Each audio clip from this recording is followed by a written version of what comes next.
All right, so when you're ice fishing, one of the most important things is to know where you're at on the bottom. And so I've got kind of a little bit longer rig. I've got a three hook rig. We can, in the reservoir we're fishing in, you can use 5 rods and up to 5 hooks, but I think usually that's like getting too much. You'll get tangled up. But this is a pretty good, this is kind of a standard rig I use.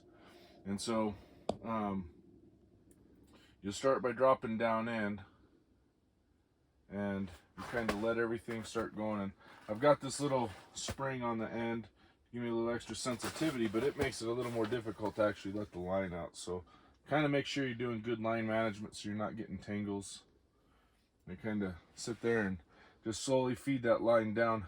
And what I'm doing is I'm watching how much the spring is bending. So like if I stop, the spring will bend when it's under full weight, and the line going down into the water is really nice and straight. So I'm using a pretty lightweight test. This is a Stren Original, and I'm not catching real big fish. You know, maybe the biggest fish we might catch in here might be 5 or 6 pounds. So I usually use like 4-pound Stren, but as I let it down, I can see the line is nice and taut. The spring is bent, but as I kind of come down, I'll notice that the fishing line relaxes right there.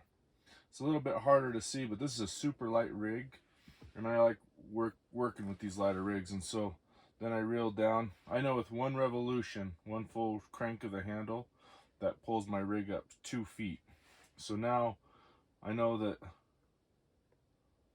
right there's the bottom. So I can lift up, and then from here I can either come up a couple different cranks to see how deep I am, but a lot of times I'll start right at the bottom and then work my way up.